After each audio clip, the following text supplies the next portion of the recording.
ابن ہشام کی سیرت النبی میں ایک واقعہ درج ہے کہ عداس نام کا ایک شخص آپ صلی اللہ علیہ وسلم کے پاس کچھ انگور لے کر آیا تو آپ صلی اللہ علیہ وسلم نے عداس سے پوچھا کہ آپ کہاں سے ہیں؟ عداس نے بتایا کہ وہ نینوا کے شہر سے ہیں۔ اس پر آپ صلی اللہ علیہ وسلم نے جواب دیا کہ اچھا آپ یونس کے شہر سے جو مدی کے بیٹے تھے۔ تو عداس بہت حیران ہوئے کہ آپ کو اس بات کا کیسے علم ہے، کیونکہ اہل عرب یونس بن مدی کے نام سے واقف نہیں تھے۔ تو عداس نے آپ صلی اللہ علیہ وسلم سے پوچھا کہ آپ کو ان کے بارے میں کیسے پتہ چلا؟ اس پر آپ صلی اللہ علیہ وسلم نے جواب دیا کہ وہ میرے بھائی اور اللہ کے نبی تھے اور میں بھی اللہ کا نبی ہوں۔ اس واقعے کے کچھ عرصے بعد عداس ایمان لے آئے۔ اس حدیث سے یہ تو پتہ چل جاتا ہے کہ حضرت یونس علیہ السلام نینوا شہر سے تھے۔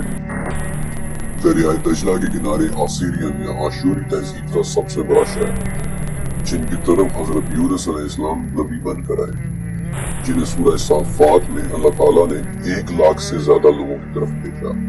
اور واقعی آج سے 2700 سال پہلے نینوا دنیا کے سب سے بڑے شہر کا ٹائٹل رکھنے والی جگہ۔ یونس علیہ السلام وہ نبی ہیں جنہیں اللہ تعالیٰ نے سورہ انبیاء میں ذو-النون کا لقب دیا ہے، یعنی بڑی مچھلی والا، اور آسیرین زبان میں بھی نینا یا نونا کا لفظ مچھلی کے لیے استعمال ہوتا ہے۔ ذو-النون، نونا، نینا، نینوا، بڑی حیرانی ہوتی ہے جب سب کچھ ایک دوسرے سے کنیکٹ ہوا ہوا نظر آتا ہے۔ حضرت یونس علیہ السلام کا واقعہ سورہ صافات میں ملتا ہے۔ یہ اپنی نوعیت کا بالکل ایک منفرد واقعہ ہے، اتنا منفرد کہ سورہ یونس میں خود اللہ تعالیٰ نے ہمیں بتایا کہ یونس کی وہ قوم وہ واحد قوم تھی کہ جس پر سے عذاب کو ڈال دیا گیا تھا، اور ایسا اس لیے کیونکہ یونس علیہ السلام اللہ تعالیٰ کی خصوصی اجازت کے بغیر اپنی قوم کو عذاب کا عندیہ دے کر ان کے درمیان سے نکل گئے تھے، اور یہ وہ وجہ تھی کہ اس قوم پر سے نہ صرف عذاب ٹل گیا بلکہ سورہ انبیاء میں اللہ تعالیٰ نے یہ بھی فرمایا کہ ذو-النون جبکہ وہ غصے سے چل دیا اور خیال کیا کہ ہم اسے پکڑ نہ سکیں گے، اور پھر اس کے آگے کا واقعہ سورہ صافات میں ہے کہ پھر وہ بھاگ کر ایک بھری ہوئی کشتی میں بیٹھے، لیکن وہ کشتی اپنے وزن سے ڈولنے لگی، اور ان لوگوں نے ناموں کے قرعے ڈالنے کا فیصلہ کیا کہ قرعے میں جس کا نام نکلے گا اسے کشتی سے نکال کر سمندر میں ڈال دیا جائے گا۔ اور یہ وہ وقت تھا کہ جب حضرت یونس علیہ السلام کو ایک بڑی مچھلی نے نگل لیا، جہاں مچھلی کے پیٹ کے اندر اور سمندر کی اندھیری گہرائیوں میں یونس علیہ السلام پکار اٹھے، لا الہ الا انت سبحانک انی کنت من الظالمین۔ یہ کس قسم کی مچھلی تھی؟ ہمارے دور میں عام طور پر اسے ایک ویل مچھلی کہہ دیا جاتا ہے، کیونکہ ویل مچھلی سمندروں کا سب سے بڑا جاندار ہے، اور ویلز میں بھی سب سے بڑی ویل بلو ویل ہوتی ہے، تو یہی عموماً فرض کیا جاتا ہے کہ یقیناً وہ بلو ویل ہی ہوگی، لیکن وہ مچھلی بلو ویل نہیں ہو سکتی، کیونکہ بے شک بلو ویل سائز میں بہت بڑی ہوتی ہے لیکن اس کا حلق بہت چھوٹا ہوتا ہے۔ انفیکٹ اگر وہ ہیرنگ مچھلی سے بڑے سائز کی کوئی بھی چیز کھا لے تو اسے گلے میں پھنس جاتی ہے۔ اسی لیے سمندروں کے سب سے بڑے اس جانور کی خوراک سمندر کا سب سے چھوٹا جانور یعنی جھینگا ہوتی ہے۔ اسی طرح ویل کی ایک اور قسم ویل شارک کا منہ ہوتا تو کافی بڑا ہے، لیکن اس کا گلا اتنا چھوٹا ہوتا ہے کہ اس میں سے انسانی بازو بھی نہیں گزر سکتا۔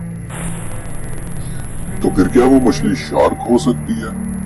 انسانوں پر حملے کرنے میں سب سے بدنام زمانہ شارک گریٹ وائٹ ہے، جو بلا وجہ انسان پر حملہ کر دیتی ہے، بلکہ 2012 میں تو گریٹ وائٹ شارک نے 74 لوگ مار دیے تھے۔ لیکن اس کا بھی گلا چھوٹا ہوتا ہے اور اسے ایک انسان کو سالم نگلنے کے بجائے اسے چھپانا پڑتا ہے۔ لیکن ایک بات میں آپ کو بتا دیتا ہوں کہ جیسے جیسے سمندر گہرے ہوتے جاتے ہیں ویسے ویسے جانور بڑے ہوتے چلے جاتے ہیں۔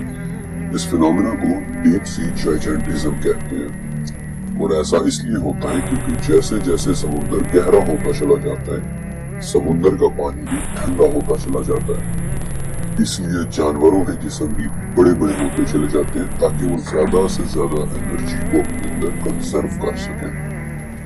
اور اس کی دوسری وجہ گہرے سمندر میں خوراک کی کمی ہے، اس لیے ان جانوروں کے جسم اتنے بڑے ہونے چاہیے کہ وہ ایک لمبے عرصے تک بغیر کھائے اپنے اندر انرجی سٹور کیے رکھے۔ مثلا جائنٹ آئسوپوڈز، ان کا جسم اتنی انرجی سٹور کر لیتا ہے کہ وہ 5 سال تک کھائے پیے بغیر زندہ رہ سکتے ہیں۔ البتہ سپرم ویل ایک ایسا جاندار ہے جو یہ حرکت کر سکتی ہے۔ یہ خود بھی بہت بڑی ہوتی ہے اور اس کا شکار بھی بہت بڑا ہوتا ہے۔ یہ وہ جانور ہے جو سب سے زیادہ گہرائی تک غوطہ لگا سکتا ہے اور اس کا غوطہ لگانے کا انداز بھی بڑا حیرت انگیز ہے۔ اپنا منہ کھلا رکھ کر سمندر کی گہرائیوں میں تیرتے چلے جانا جب تک 7,500 فٹ تک نہ پہنچ جائے۔ انفیکٹ اس کا یہ خوفناک غوطہ 1.5 گھنٹے میں کمپلیٹ ہوتا ہے۔ 7,500 فٹ گپ اندھیروں میں ڈوبی ہوئی ہے۔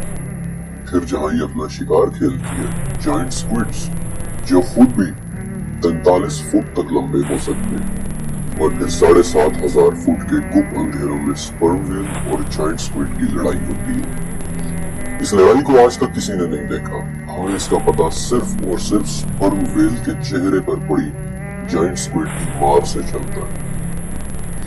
یہ لڑائی ہر 5 منٹ بعد دنیا میں کہیں نہ کہیں کسی نہ کسی سمندر میں ہونے کرتی ہے، اور اس وقت بھی جبکہ آپ سن رہے ہیں کہیں نہ کہیں کسی نہ کسی سمندر میں رب تعالیٰ کی بنائی ہوئی یہ دو بھیانک مخلوقات سمندر کی گہرائیوں میں لڑ رہی ہیں۔ لیکن انسان کو اگر واقعی کوئی صحیح طور سے سالم نکل سکتا ہے تو وہ دو بڑی پراسرار مچھلیاں، اور یہ دونوں مچھلیاں شارک فیملی سے تعلق رکھتی ہیں۔ پہلی سپیشیز باسکنگ شارک جو 26 فٹ تک لمبی ہوتی ہے اور ہر وقت اپنا منہ کھول کر تیرتی رہتی ہے۔ انفیکٹ اس کا منہ اتنا بڑا ہوتا ہے کہ ہر گھنٹے اس میں سے 450 ٹن پانی داخل ہو کر اس کے گلز سے باہر نکل جاتا ہے۔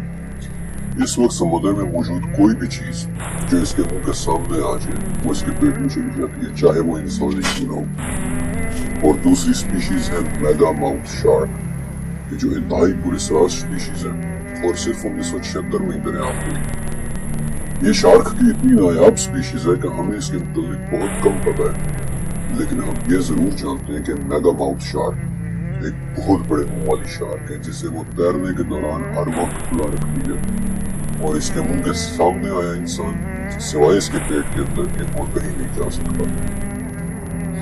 حضرت یونس علیہ السلام مچھلی کے پیٹ میں کتنا عرصہ رہے؟ قتادہ رحمۃ اللہ علیہ کہتے ہیں کہ 3 دن، اور جعفر صادق رحمۃ اللہ علیہ 7 دن کہتے ہیں۔ سچ کیا ہے یہ اللہ بہتر جانتا ہے، لیکن ابن جریر اپنی تفسیر میں ابو ہریرہ رضی اللہ عنہ سے روایت کرتے ہیں کہ جب وہ مچھلی حضرت یونس علیہ السلام کو لے کر سمندر کی گہری تہوں میں پہنچی تو انہیں باہر سے کچھ آوازیں سنائی دی جو سمندری جانوروں کی تسبیحات تھی، اور جب یونس علیہ السلام کی دعا قبول ہو گئی اور مچھلی نے انہیں اگل دیا تو سورہ صافات کے مطابق وہ بیمار تھے اور انہیں ایک چٹیل میدان میں ڈال دیا گیا جہاں پہ ان پر سایہ کرنے کے لیے ایک بیلدار درخت لگا دیا گیا تھا۔ ابن ابی حاتم نے ابو ہریرہ رضی اللہ تعالیٰ عنہ سے روایت کیا کہ وہ کدو کی ایک بیل تھی، اور ابن مسعود کہتے ہیں کہ مچھلی کے پیٹ کے اندر رہنے سے یونس علیہ السلام اس طرح بیمار ہو گئے تھے جیسے ایک چوزے کا جسم ہوتا ہے کہ جس پر بھی بال بھی نہ نکلے، اور ابن عباس رضی اللہ تعالیٰ کو بالکل ایک نومولود بچے کی مثال دیتے ہیں کہ یونس علیہ السلام کی حالت اس بچے جیسی تھی۔ لیکن کیا آپ سننا چاہیں گے کہ ایک مچھلی کے منہ میں جاتے وقت کیسا محسوس ہوتا ہے؟ 11 جولائی 2021 کو 60 منٹس آسٹریلیا نے ایک رپورٹ دکھائی تھی، اور مجھے اس لیے اچھی طرح یاد ہے کیونکہ میں نے خود بھی اس رپورٹ کو آن ایئر دیکھا تھا۔ اس رپورٹ کو انہوں نے The Most Extraordinary Story کا نام دیا، اور یہ رپورٹ مائیکل پیکرڈ نامی ایک شخص کے بارے میں تھی جسے امریکہ کی کیپ کاڈ کے قریب ایک ہم بیک ویل نے نگل لیا تھا۔ مائیکل اس مچھلی کے منہ میں 30 سے 40 سیکنڈ کے لیے رہا، اور میں آپ کو اس کا ایکسپیرینس اسی کے الفاظ میں بتاتا ہوں۔ وہ کہتا ہے کہ میرا ان پانیوں میں تیرنے کا 30 سالہ تجربہ ہے، اور اس دن بھی میں لابسٹرز پکڑنے کے لیے تیسری مرتبہ ڈائیو کر رہا تھا کہ اچانک مجھے لگا کہ ایک ٹرین نے مجھے ٹکر مار دیا۔ میں تیزی سے نیچے کی طرف جانے لگا اور ہر طرف اندھیرا چھا گیا۔ تقریباً 5 سیکنڈ کے لیے میرا دماغ بالکل سن ہو گیا تھا۔ پھر میں نے سوچا کہ شاید مجھے شارک نے کھا لیا ہے، لیکن مجھے اپنے ہاتھ پاؤں سلامت محسوس ہو رہے تھے، تو میں نے سوچا کہ شاید میں ایک ویل کے منہ کے اندر ہوں۔ وہ پانی میں تیزی سے تیرے چلی جا رہی تھی اور پانی کے پریشر سے میرا سانس رک رہا تھا۔ لیکن شکر ہے کہ میرے آکسیجن کا ریگولیٹر میرے منہ سے نکل نہیں گیا تھا۔ اس مچھلی کے منہ کے اندر اتنی سختی تھی کہ میں اپنی ٹانگیں بھی نہیں ہلا پا رہا تھا، لیکن اچانک مجھے احساس ہوا کہ وہ گہرائی کے بجائے اوپر کی طرف جا رہی ہے۔ مجھے روشنی نظر آنا شروع ہوئی اور اچانک اس نے مجھے اپنے منہ سے باہر پھینک دیا۔ میں پانی سے نکل کر ہوا میں اچھلا اور پھر ہر طرف پانی اور روشنی نظر آنے لگ گئی۔ صرف 30 سے 40